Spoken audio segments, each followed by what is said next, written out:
Señoras, señores, el místico y panteísta irlandés Scott Orígena dijo que la Sagrada Escritura encerraba un número infinito de sentidos y la comparó con el plumaje tornasolado pavo real.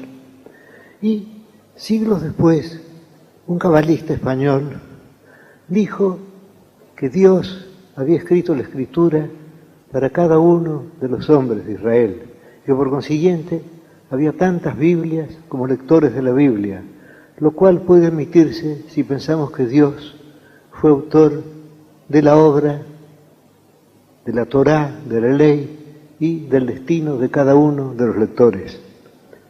Podríamos pensar que estas dos sentencias, el plumaje tornasolado del pavo real, de Scott Orígena, y la otra, la de tantas escrituras sagradas como lectores, son dos pruebas de la imaginación celta, la primera, la imaginación oriental, la segunda. Y sin embargo, yo me atrevería a decir que son exactas, no solo en lo referente a la escritura, sino en lo referente a cualquier libro digno de ser releído. Pensemos lo que dijo Emerson de una biblioteca. Dijo que una biblioteca es un gabinete mágico en el cual hay muchos espíritus hechizados, y esos espíritus despiertan cuando los llamamos. Es decir, mientras no abrimos un libro, ese libro es literalmente, geométricamente, un volumen, una cosa entre las cosas.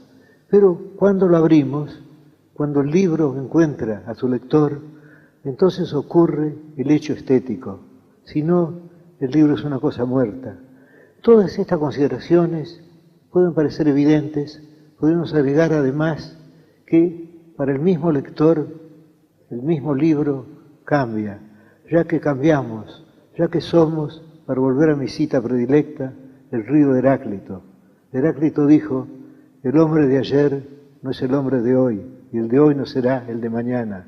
Es decir, estamos cambiando continuamente, y puede decirse que cada lectura de un libro, cada relectura, cada recuerdo de esa lectura en nuestra imaginación renueva el texto. El texto está cambiando continuamente. El texto es también, no solo nosotros, el cambiante río de Heráclito. Todo esto podría llevarnos a la doctrina de Croce, que creo, no sé si la más profunda, pero sí la menos perjudicial. La idea de que la literatura es expresión. Y esto nos llevaría a la otra doctrina de Croce, que suele olvidarse, y es esta. Si la literatura es expresión, la literatura está hecha de palabras, y el lenguaje es también un fenómeno estético. Y aquí ya podríamos detenernos un rato, porque ya esto es algo que nos cuesta admitir. La idea de que el lenguaje, y al decir el lenguaje, no pienso en el lenguaje en general, sino en cada idioma particular, el lenguaje es un fenómeno estético. Casi nadie profesa la doctrina de Croce, y todos la aplican continuamente. Decimos, por ejemplo, que el español es un idioma sonoro, que el inglés es un idioma de sonidos variados, que el latín tiene una dignidad singular a la que aspiran, yo diría, todos los idiomas que han venido después. Es decir, aplicamos a los idiomas categorías. Y ahora estética. Vamos a tomar ese tema que me parece tan interesante y tan importante del lenguaje como fenómeno estético. Porque en general se supone, erróneamente, que el lenguaje corresponde a la realidad, esa cosa tan misteriosa que llamamos realidad. La verdad es que el lenguaje es otra cosa. Pensemos en una cosa amarilla, resplandeciente, cambiante. Esa cosa a veces en el cielo es circular, otras veces toma la forma de un arco, otras veces crece, otras decrece. Y entonces alguien, pero no sabremos nunca el nombre de ese alguien, nuestro antepasado, nuestro común antepasado, le puso a esa cosa el nombre de luna, distinto en distintos idiomas y diversamente feliz. Yo diría que la voz griega, Selene, es demasiado compleja para la luna, que la voz inglesa, moon, tiene algo pausado, algo que obliga a la voz a la lentitud, que conviene a la luna, que se parece a la luna porque es casi circular, casi empieza con la misma letra con que termina. Pero tenemos la palabra luna, esa hermosa palabra que hemos heredado del latín, esa hermosa palabra que es común al italiano. Luego tenemos lua, me parece menos feliz en portugués, y luego lune en francés, que tiene algo de misterioso. Pero en fin, ya que estamos hablando en castellano, elijamos la palabra luna. Pensemos que alguien alguna vez inventó la palabra luna. Sin duda, la primera invención sería muy distinta. Pero ¿por qué no detenernos en el primer hombre que dijo la palabra luna, con ese sonido o con otros sonidos? Y ahora volvamos a una metáfora que yo he tenido ocasión de citar más de una vez. Perdónenme la monotonía, pero mi memoria es una vieja memoria de 70 y tantos años. Aquella metáfora persa que dice que la luna es el espejo del tiempo. Y en aquella sentencia, el espejo del tiempo, está la fragilidad de la luna y la eternidad también. Está esa contradicción entre la luna tan frágil, tan casi nada, tan casi traslúcida, y que sin embargo se mide como el tiempo, tiene como medida la eternidad, podríamos decir. Pues bien, tomemos esas dos palabras. Una, la sencilla palabra luna, esa palabra que ha tenido tan distintas formas. En alemán, por ejemplo, la voz es masculina, y por eso Nietzsche pudo decir que la luna es un monje que mira envidiosamente a la tierra, o un gato macho, un cáter, que pisa tapices de estrellas. Es decir, que también los géneros gramaticales influyen en la poesía. Pero en fin, pensemos en la palabra luna y pensemos en esa metáfora persa, en esa metáfora de un sufí persa, espejo del tiempo. Y creo que una no es menos estética que la otra. Las dos son obras de la estética, salvo que la segunda vendría a ser una obra de segundo grado, porque espejo del tiempo está hecho de dos unidades, y luna nos da, quizá aún más eficazmente, la palabra, el concepto de la luna. Es decir, cada palabra es una obra. Se supone, erróneamente a mi entender, que la prosa está más cerca de la poesía, está más cerca de la realidad que la poesía. Yo entiendo que es un error. Hay un concepto que se atribuye al cuentista Horacio Quiroga, puedo equivocarme, posiblemente no dijo exactamente lo que digo, lo vi leer la semana pasada, en que él dice: si un viento frío sopla del lado del río, hay que escribir simplemente: un viento frío sopla del lado del río. Pero Quiroga, si es que Quiroga dijo esto, no tengo razón alguna para atacarlo, Quiroga parece haber olvidado que esa construcción es algo tan lejano de la realidad como el viento que sopla del lado del río. Porque, ¿qué percepción tenemos? Sentimos el aire que se mueve, lo llamamos viento. Sentimos que ese viento viene de cierto rumbo, del lado del río. Y luego con todo esto formamos algo tan complejo como un poema de Góngora o como una sentencia de Joyce. Formamos la frase: el viento que sopla del lado del río. Es decir, creamos un sujeto, viento, un verbo que sopla, y luego una circunstancia real del lado de este río. Y todo esto está lejos de la realidad. La realidad es algo más simple. Es decir, ya esa frase aparentemente prosaica, deliberadamente prosaica y común, elegida por Quiroga, es una frase complicada. Es una frase que crea una estructura. O tomemos otro ejemplo que yo creo haber citado ya, pero mi memoria es vieja y falible, aquel famoso verso de Carducci sobre el silencio verde de los campos. Y aquí podemos pensar, se trata de un hipálaje. Carducci ha cambiado simplemente el lugar del epíteto, debió haber escrito el silencio de los verdes campos, pero astutamente o retóricamente lo mudó y habló del verde silencio de los campos. Pero ahora dejemos de lado las dos frases alternativas: el silencio del campo verde, en forma prosaica, o el verde silencio dei campi, de los campos de Carducci, y vayamos a la percepción de la realidad. ¿Qué es nuestra percepción? Sentimos varias cosas a un tiempo. La palabra cosas es demasiado sustantiva quizá. Sentimos el campo, la vasta presencia del campo. Sentimos el verdor y luego sentimos el silencio también. Y ya el hecho de que haya una palabra para silencio es una creación estética. Porque silencio se aplicó a personas. Una persona está silenciosa, o una campana está silenciosa. Para aplicar silencio al hecho de que no nos llegue ruido de los campos, ya es una operación estética que sin duda fue audaz en su tiempo. Es decir, cuando Carducci dice el verde silencio de los campos, está diciendo algo que está tan cerca de la realidad inmediata, que está tan cerca o tan lejos de la realidad inmediata como si dijera el silencio. Tomemos ahora otro ejemplo famoso de Hipálage, aquel ejemplo insuperado de Virgilio, Iban obscuri sola sub nocte per umbram, que se refiere a Eneas y a la Sibila. Iban oscuros bajo la solitaria noche por la sombra.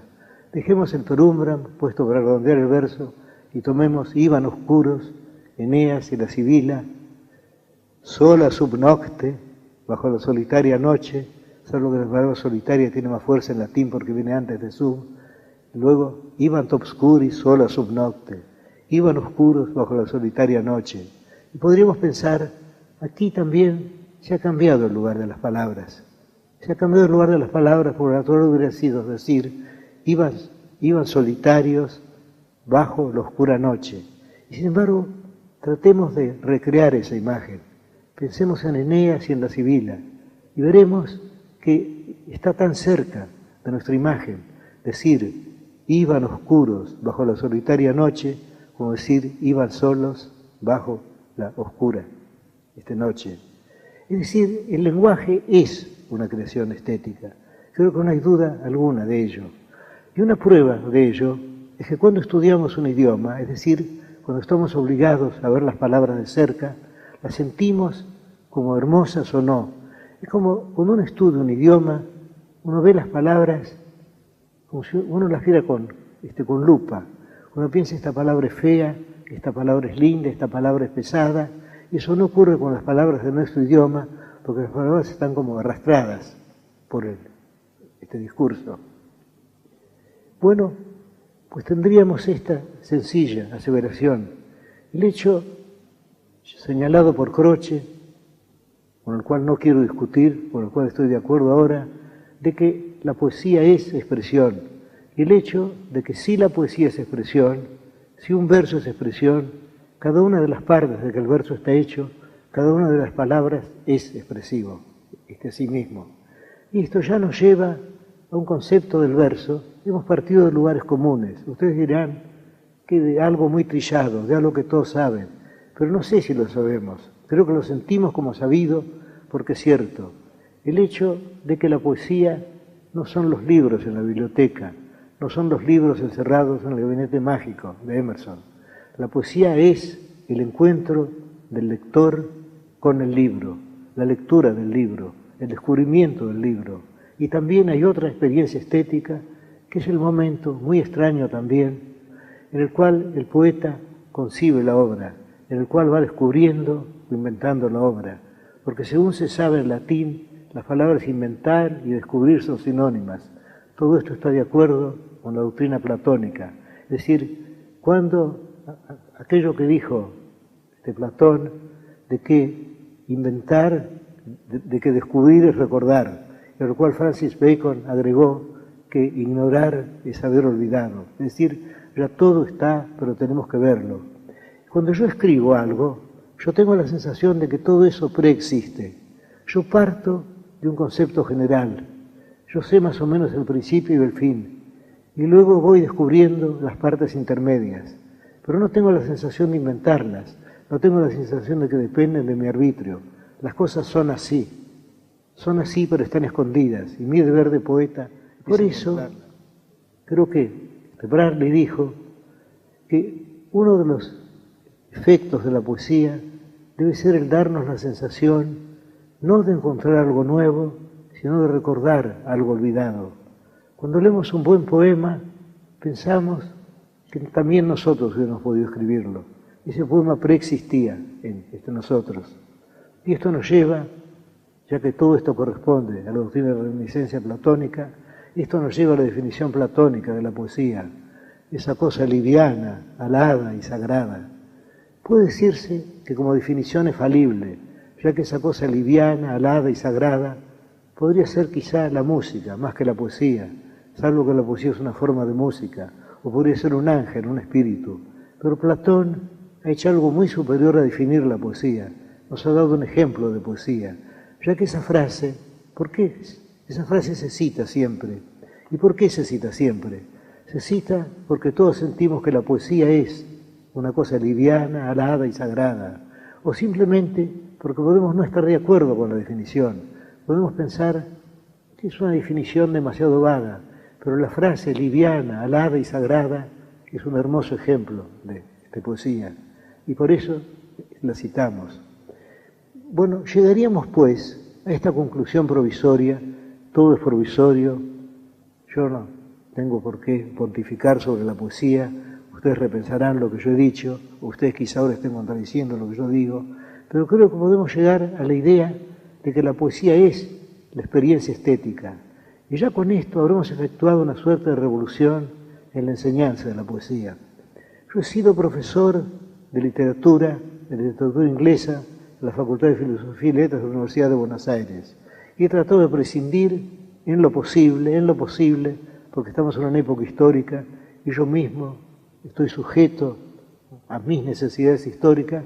Yo traté de prescindir en lo posible de la historia, de la literatura. Cuando mis estudiantes me pedían bibliografía, yo les decía, no importa la bibliografía. Al fin de todo, Shakespeare no supo nada de bibliografía shakespeariana. Johnson no pudo prever los libros que se escribirían sobre él. ¿Por qué no estudian directamente los textos? Y esos textos les agradarán o no. Y si no los agradan, déjenlos, ya que la idea de lectura obligatoria es una idea absurda. Tanto valdría hablar de felicidad obligatoria. Creo que la poesía es algo que se siente. Y si ustedes no sienten poesía, si no tienen sentimiento de belleza, si un relato no los lleva al deseo de saber qué ocurrió después, entonces ese autor no ha escrito para ustedes. Déjenlo de lado, que la literatura es bastante rica para ofrecerles a algún autor digno de su atención o digno hoy de su atención y que leerán mañana. Pues bien, yo he enseñado así y me he atenido sobre todo al hecho estético. Es decir, algo que no necesitamos definir, porque creo que para todos nosotros el hecho estético es algo tan evidente, tan inmediato, tan indefinible por consiguiente, sin deterioración, en otras palabras, como por ejemplo el amor, como por ejemplo el sabor de la fruta, como por ejemplo el sabor del agua, como por ejemplo el sabor del vino, como por ejemplo la llanura y el mar. Sentimos la poesía como sentimos la cercanía de una mujer, o como sentimos una montaña, o como sentimos una bahía.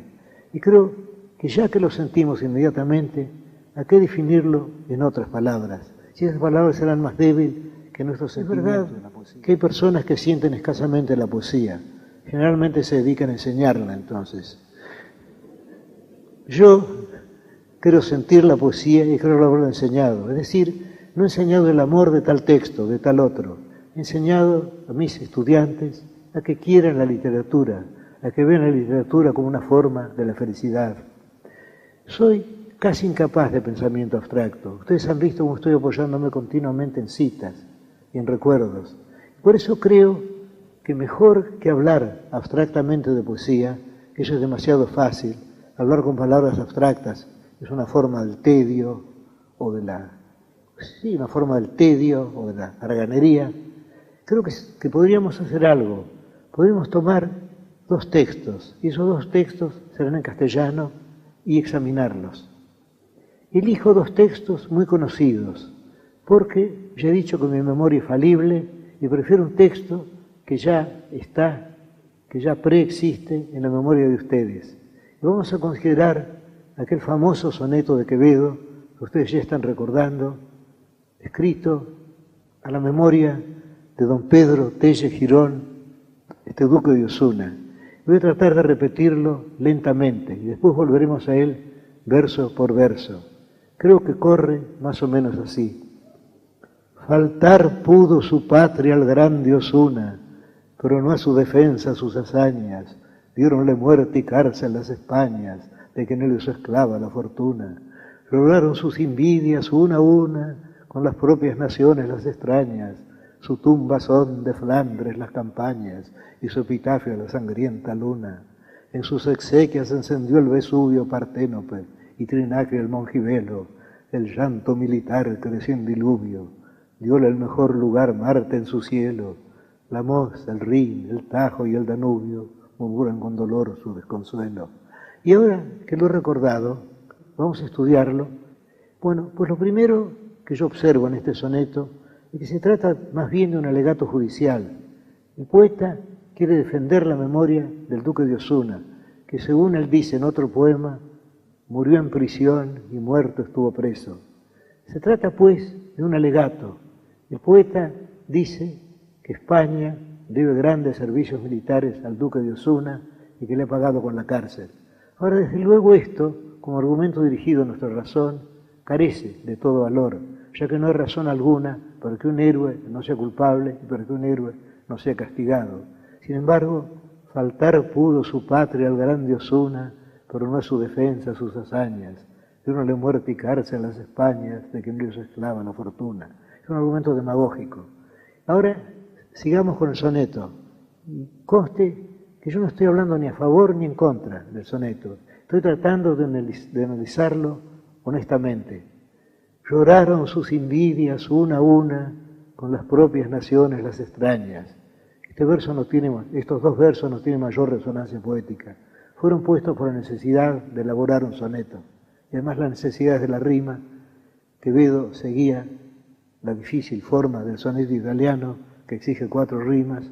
Shakespeare siguió la más fácil del soneto isabelino, que exige 2. Pues bien, Quevedo sigue. Lloraron sus envidias una a una, con las propias naciones las extrañas. Su tumba son de Flandres las campañas, y su epitafio la sangrienta luna. Y aquí ya estamos, yo creo, ante lo esencial estético. Y creo que estos versos deben su riqueza a su ambigüedad, tienen la riqueza de lo ambiguo. He asistido a muchas discusiones en muchos cenáculos sobre la recta interpretación de estos versos. ¿Qué significa su tumba son de Flandres las campañas? Debemos pensar en el campo de Flandes, podemos pensar en las batallas que libró allí, que libraría allí el duque de Osuna. Y luego hizo epitafio, la sangrienta luna, uno de los versos más memorables, más inmediatos de la lengua española y de toda lengua. ¿Qué significa? Pensamos en la luna sangrienta que figura en el Apocalipsis. Pensamos en la luna debidamente roja sobre el campo de batalla. Pero hay otro soneto de Quevedo, dedicado también al duque de Osuna, en el cual él dice: a las lunas de Tracia con sangriento eclipse ya rubrica tu jornada. Entonces Quevedo se ve referido al pabellón otomano. Entonces la sangrienta luna sería la luna del turco sobre la bandera roja. Pero creo que todos estaremos de acuerdo si yo afirmo que no debemos elegir entre los sentidos. No debemos decir que Quevedo se refirió a las jornadas militares, a la foja de servicios del duque de Osuna, o se refirió a la campaña de Flandes, o se refirió a la luna sobre el campo de batalla, la luna sangrienta como el campo de batalla, o a la bandera turca. Creo que sin duda Quevedo tuvo presentes los dos sentidos. Es decir, estos versos son felices porque son ambiguos. Y creo que aquí tenemos esa presencia inmediata de la poesía, el contacto inmediato de la poesía, ese contacto inmediato como el amor, como el mar. Creo que este es el alto momento. Yo no querría desde luego que se borrara el resto. Creo que el contexto es necesario. Pero yo diría que la poesía está, digamos, más o menos dispersa o de un modo pasivo en los otros. Pero aquí la encontramos directamente y la belleza es casi intolerable. Su tumba son de Flandres las campañas y su epitafio la sangrienta luna. Luego en sus exequias encendió el Vesubio Parténope, Parténope es Nápoles, y Trinacria el Mongibelo, y Sicilia el Etna. Bueno, aquí asistimos a esta transformación de los nombres y sentimos qué raro que haya puesto estos nombres antiguos que parecen alejar todo, pero los nombres eran ilustres entonces. Y luego el llanto militar creció en diluvio. Y aquí tenemos otra prueba de que una cosa es la poesía y otra el sentido racional, porque la idea de los militares, de los soldados llorando, y la idea de que ese llanto forma un diluvio, es una idea absurda. Pero no es absurdo el verso, que tiene sus leyes, el llanto militar, sobre todo militar es un adjetivo asombroso aplicado al llanto. Luego creció en diluvio. Bueno, estamos en eso. Y luego, dióle el mejor lugar Marte en su cielo. Tampoco lógicamente podemos justificarlo. No tiene sentido alguno pensar que Marte, por ejemplo, alojó al duque de Osuna junto a César o junto a Gustavo Adolfo. No se trata de eso, de que le dio el mejor hospedaje en su cielo. No, la frase existe por cuenta propia.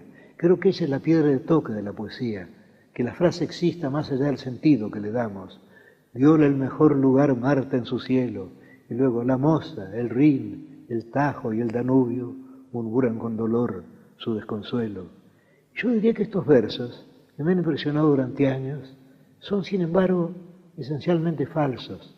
Desde luego Quevedo se dejó arrastrar por esta idea de un héroe llorado por la geografía de sus campañas y por ríos ilustres. Pero sentimos que esa idea es falsa. Hubiera sido más verdadero decir la verdad, decir lo que dijo Wordsworth, por ejemplo, al cabo de aquel soneto en que él ataca a Douglas por haber hecho talar una selva. Y él dice, sí, que fue terrible lo que hizo Douglas con la selva, que había level to the dust, una noble horda, una fraternidad de árboles venerables, pero sin embargo dice, nosotros nos dolemos, pero nos dolemos de males que la naturaleza misma no le importan, ya que el río Tweed y las verdes praderas y las colinas y las montañas continúan. Es decir, Wordsworth pensó que podía lograr un mejor efecto poético. No creo que lo pensó así, lo sintió porque era un poeta como Quevedo. Sintió que podía lograrse un mejor efecto con la verdad, diciendo la verdad. A nosotros nos duele que hayan talado esos hermosos árboles, pero a la naturaleza, ¿qué le importa? La naturaleza sabe, si es que existe un ente que se llama naturaleza, que puede renovarlos. Y entonces ahí sigue el río corriendo, al río no le importa. Y que yo hubiera sido más poético, hubiera sido más poética la idea de que a los ríos de las guerras del duque de Osuna no les importaba nada su muerte. Pero Quevedo quería hacer. Ahora llego a la censura esencial que podría hacerse a Quevedo, y que se trata de una elegía. Pensemos, ¿qué es una elegía? Una elegía es un poema escrito sobre la muerte de un hombre. ¿Y qué cosa es la muerte de un hombre? Con él muere su cara, una cara que no se repetirá, según observó Plinio. Cada hombre tiene su cara única, y con él mueren miles de pequeñas circunstancias, miles de pequeños recuerdos, recuerdos de infancia, y luego rasgos humanos, demasiado humanos. Y Quevedo parece no haber sentido nada de esto. Había muerto en la cárcel su amigo el duque de Osuna, y Quevedo escribe este soneto con frialdad. Sentimos en este soneto la esencial indiferencia de Quevedo. Lo escribe como un plaidoyer, como un alegato contra el Estado que condenó a prisión al duque de Osuna.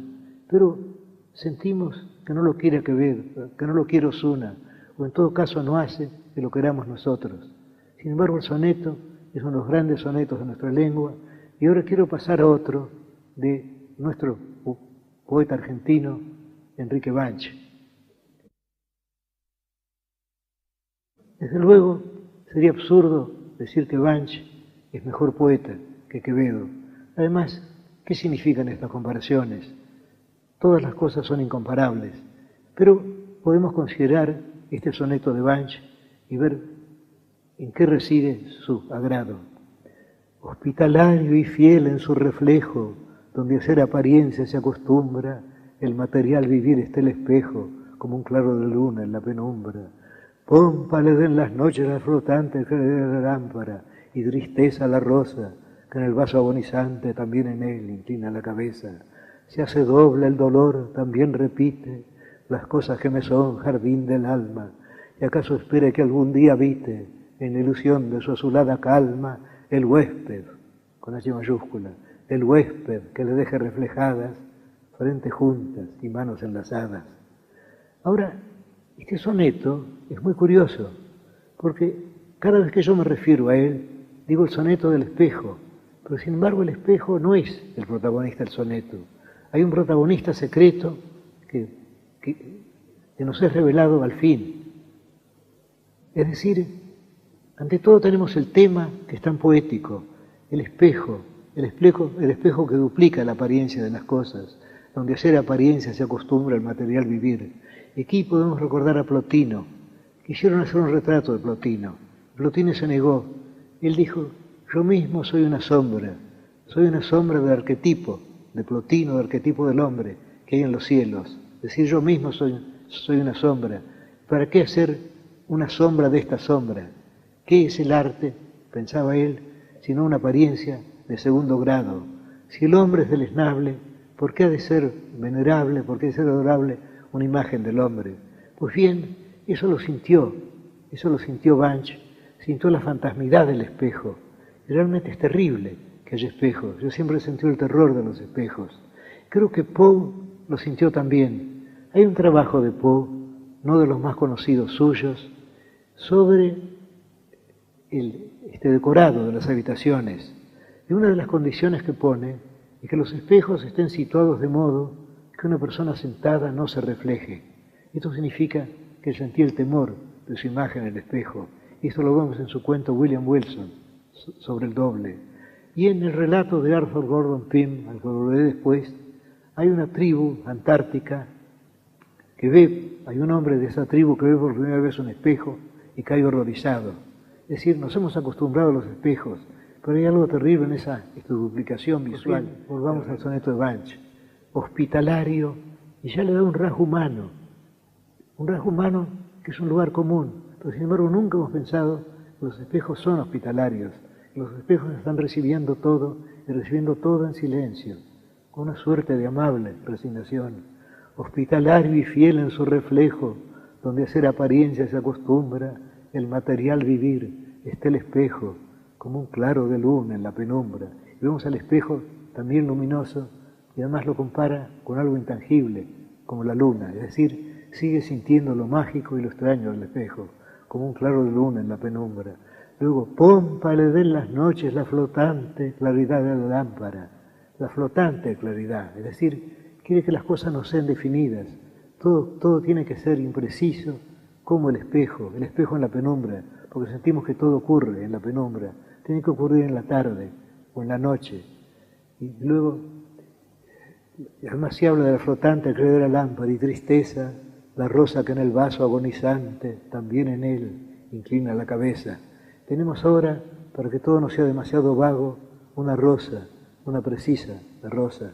Y luego, se hace doble el dolor, también repite las cosas que me son jardín del alma, las cosas que me son jardín del alma.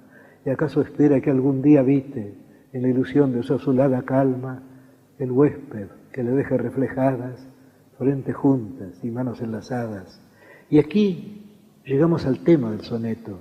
El tema del soneto no es el espejo, el tema del soneto es el amor, el pudoroso amor. El espejo no espera ver reflejada frentes juntas y manos enlazadas. Es el poeta el que espera esas cosas. Pero una suerte de pudor lo lleva a decir todo eso de manera indirecta. Y esto está admirablemente preparado, ya que desde el principio tenemos hospitalario y fiel. Ya desde el principio el espejo no es el espejo de cristal o de metal. El espejo es un ser humano, es hospitalario y es fiel. Y luego nos acostumbra a que veamos el mundo aparencial o un mundo aparencial. Y al final se identifica con el poeta. El poeta es el que quiere ver el huésped, el amor. Ese huésped, así nombrado indirectamente para mayor pudor, es el verdadero tema del poema.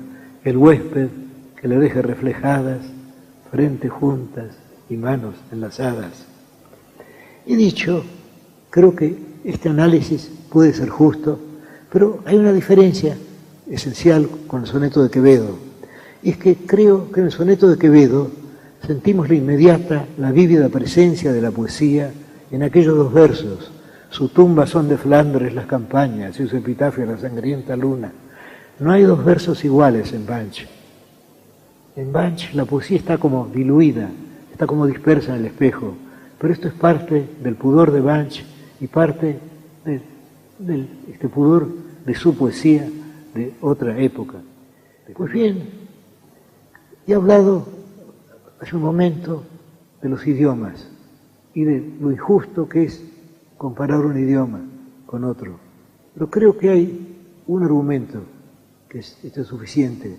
Y ese argumento es que si pensamos en un verso, en una estrofa española, por ejemplo, ¿quién hubiera tal ventura sobre las aguas del mar como hubo el conde Arnaldos la mañana de San Juan? Bueno, ahí no importa que esa aventura fuera a ver un barco, ahí no importa el conde Arnaldos. Sentimos que esos versos solo pudieron haberse dicho en español. El español estuvo hecho para esos versos, o esos versos hechos para el idioma español, lo cual viene a ser lo mismo. O, a mí personalmente, el sonido del francés no me agrada. Me parece, no sé, me parece que le falta la sonoridad de otros idiomas latinos, pero sin embargo, ¿cómo puedo yo pensar mal de un idioma que ha permitido versos admirables, como los de Hugo, por ejemplo, que ha permitido a Hugo decir «L'hydre univers tordant son corps et cahier d'astre», o a Verlaine aquello tan trillado y sin embargo siempre tan nuevo de «Les sanglots de violon de l'automne, les manqueurs d'une langueur monotone». ¿Cómo censurar un idioma que ha permitido esos versos? Un idioma sin el cual serían imposibles esos versos. En cuanto al inglés, tiene, yo creo, un defecto. Y ese defecto es que se han perdido las vocales abiertas. En inglés antiguo existían las vocales abiertas. Si yo cedo a la tentación de citar dos versos en inglés antiguos, ustedes sabrán inmediatamente lo que quiero decir, por ejemplo. Hornas, Björnas, Nevere, Leozo de Age, Afo, Young, Küning. Y luego, si tomamos versos ingleses, notaremos que lo que quedan son sonidos intervocálicos. Las vocales abiertas se han perdido. Pero sin embargo, si eso permitió a Shakespeare dejarnos versos que nosotros ahora leemos, por ejemplo, «And shake the yoke of inauspicious stars from this world weary flesh», que malamente se traduce por «y sacudir de nuestra carne cansada del mundo el yugo de malignas estrellas». Bueno, eso en español no es nada y sin embargo es todo en inglés. Yo diría, para mí, si tuviera que elegir un idioma, pero no hay ninguna razón para que no elija todos, para mí ese idioma sería el idioma alemán. El idioma alemán que tiene la posibilidad de formar palabras compuestas que tiene el inglés, que lo tiene aún más, y que suena y que tiene además vocales abiertas y que tiene una música tan admirable. Por ejemplo, Ich hatte einst ein schönes Vaterland, der Reichenbaum wuchs dort so hoch, die Falschen nickten sanft, das war ein Traum, das küsste mich auf Deutsch und sprach auf Deutsch. Man glaubt es kaum, wie gut es klang das Wort, ich liebe dich, das war ein Traum. Es decir, ¿para qué traducirlo? Sin embargo, él evoca los pinos, las violetas de Alemania, y luego dice, aquello me besaba en alemán y me decía en alemán. ¿Cómo decirlo? Lo bien que sonaba la palabra te quiero, fue un sueño. Pero ¿cómo traducir das küsste mich auf Deutsch, und sprach auf Deutsch? ¿Cómo traducirlo sin empobrecer su admirable música? En cuanto al italiano, me parece que basta el hecho de que la Divina Comedia esté redactada en italiano para salvar ese idioma, si es que precisa salvación. Tenemos en portugués los Lusíadas y en latín es, desde luego, el más admirable de los idiomas latinos. Y el español tiene, creo, una primacía sobre otros idiomas. El español está más cerca del latín que el francés. En francés se han abreviado las palabras. Tenemos, por ejemplo, padre en español. En francés tenemos la palabra père. Todo ha sido abreviado. En cambio, en español, el español es un idioma que parece hecho para cierto tipo de música. Una música quizás o sin duda menos diversa que del francés, del inglés o del alemán, pero en suma más sonora. Y además, como he dicho, bastaría el ejemplo de un solo verso afortunado en español, y miles de ejemplos, para justificar ese idioma. Cuán callada que pasa las montañas el aura respirando mansamente, que gárrula y sonante por las cañas. O, por ejemplo, sin la confianza viste tu perfeta, alguna cosa o muerte ven callada, como sueles venir en la saeta, no en la tonante máquina preñada de fuego y rumor, que no es mi casa, de doblados metales fabricada. Bueno, esos versos del anónimo sevillano, que algunos creen que fue el capitán Fernández de Andrada, ya con esos únicos versos, está justificado. Aquí yo querría llegar a otra observación. Es la idea tan falsa, creo yo, de que la belleza que hemos encontrado desparramada por tantos idiomas es una cosa rara. Quiero recordar a mi maestro, el gran poeta judeo-español Rafael Cansinos Assens, que elevó una plegaria al Señor y dijo: «Oh Señor, que no haya tanta belleza». Y un pasaje de Browning, yo he debido mencionar a Browning antes, en el cual él dice: «Cuando nos sentimos más seguros ocurre algo, una puesta de sol, el final de un coro de Eurípides, y otra vez estamos perdidos». Es decir, la belleza está acechándonos. Y si tuviéramos sensibilidad, sentiríamos así la belleza en todas, quizá en todas las cosas, y ciertamente en la poesía de todos los idiomas. Yo hubiera debido estudiar más. Hay las literaturas orientales, yo me he asomado a ellas solo a través de traducciones, pero he sentido de golpe, he sentido el impacto, he sentido el golpe de la belleza. Por ejemplo, esta línea de Hafiz: «Muero, mi polvo será lo que soy».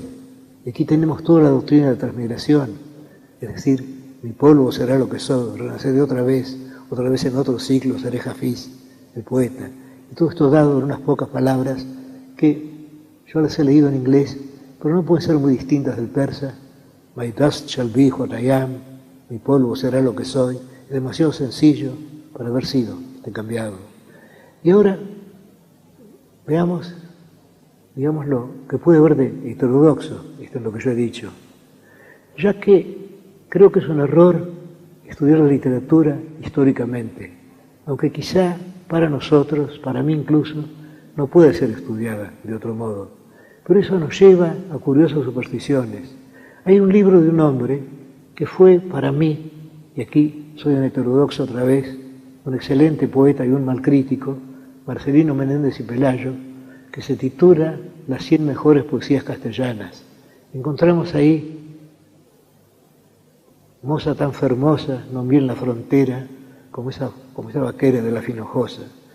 Bueno, si esa es una de las mejores poesías castellanas, ¿cómo serán las no mejores? Nos preguntamos. Pero, sin embargo, en ese mismo libro encontramos los versos de Quevedo que he citado, y la epístola del anónimo sevillano, y tantas otras poesías admirables. Desgraciadamente no hay ninguna de Menéndez y Pelayo que se excluyó de su antología. Pues bien, yo creo que la belleza está en todas partes, que debemos buscarla directamente, y que una cosa es la belleza, ese contacto inmediato de la belleza, y otra cosa, ese trabajo estéril, ese juego finalmente tedioso de bibliografías, de fuentes, de estudios de manuscritos. Todo eso, desde luego, comporta un placer intelectual, pero no es el placer que debe dar la poesía. Creo, yo he tratado de hacer eso, yo he tratado siempre de que los estudiantes sientan la presencia de la poesía. En cuanto a los orígenes, en cuanto a las fuentes, ¿qué importa eso? Estuve conversando con un amigo mío que ha vivido varios años en Persa, Roy Bartholomew, traductor de Umar Khayyam. Y él me dijo, lo que yo ya sospechaba, que en el Oriente en general no se estudia históricamente la literatura, ni la filosofía. Por eso quienes como Deussen tuvieron que escribir la historia de la filosofía indostánica se encontraron asombrados porque no podían fijar la cronología de los autores. Es decir, se estudiaba la historia de filosofía, se lo estudiaba más o menos como diciendo, bueno, Bergson discute con Zenón de Lea, Hume discute con Platón, Parménides, se está discutiendo con Bergson, se ve todo como simultáneo. Creo que ese juicio es el verdadero. Sobre todo creo que no hay historias de la literatura japonesa, de la literatura china, de la literatura persa, de la literatura de la India, porque todo eso les parece una frivolidad a ellos. Todo ese estudio de cronologías, o en todo caso les parece ajeno a la literatura, a la poesía. Lo que se busca es la poesía misma.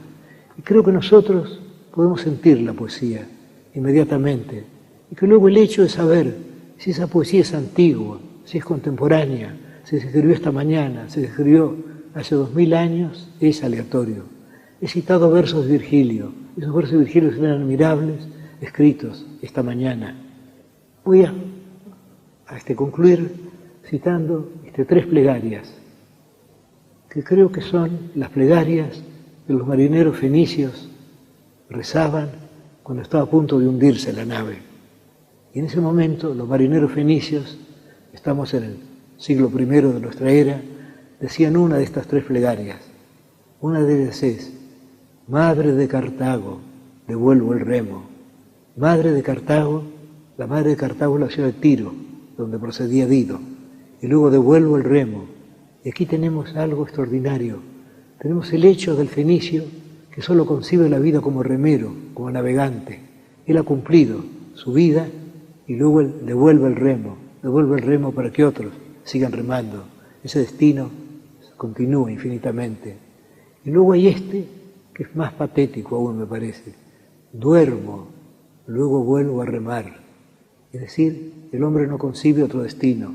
También aquí tenemos la idea del tiempo cíclico, la idea que Nietzsche, su más tardío inventor, llamó del eterno retorno. Duermo, luego vuelvo a remar. Es decir, el destino del hombre es ser un navegante. Y luego tenemos esta, que es conmovedora y que es distinta de las otras, porque no es la aceptación del destino, es el grito desesperado de un hombre que va a morir, que va a ser juzgado por terribles divinidades. Y esa dice: dioses, y no sé a qué oscuro Moloco Baal se dirigía, dioses, no me juzguéis como un dios, sino como un hombre a quien ha destrozado el mar. Pues bien, creo que en estas 3 plegarias sentimos inmediatamente, o yo siento inmediatamente, la presencia de la poesía. Es decir, en ellas está el hecho estético, no está en bibliotecas, ni en bibliografías, ni en volúmenes cerrados, ni en estudios sobre familias de manuscritos, no, otra cosa, está la poesía inmediata. Y ahora quiero confesar que he hecho una pequeña trampa, salvo que no es una trampa, ya que está de acuerdo con todo lo que he estado diciendo. Yo he leído esas 3 plegarias de marineros fenicios en un cuento de Kipling, que se titula The Manner of Men, es decir, a la manera de los hombres, un cuento sobre San Pablo, apóstol. Y he sentido esta duda.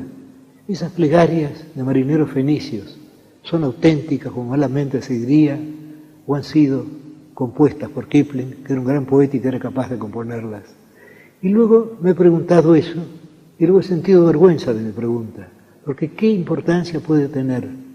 Es decir, veamos las dos posibilidades, veamos los 2 cuernos de este dilema. En el primer caso, se trata de plegarias auténticas de marineros fenicios, gente de mar, gente que solo concebía la vida en el mar. Bueno, pues bien, estas han pasado del fenicio, digamos, al griego, del griego al latín, del latín al inglés. Kipling las ha transcrito. Y luego vemos la otra posibilidad. Un gran poeta, Roger Kipling, se ha imaginado a los marineros fenicios, pero él, de algún modo, está cerca de ellos. Él también es un hombre de mar. Él concibe la vida como la vida del mar. Y entonces él ha puesto en su boca estas plegarias que posiblemente no dijeron, pero que hubieran podido decir. Y además ahora, para nosotros, ya que todo aquello ocurrió en el pasado, los anónimos marineros fenicios han muerto. Kipling ha muerto. ¿Qué importa cuál de esos fantasmas haya escrito los versos? Los versos quedan perdurables y espléndidos.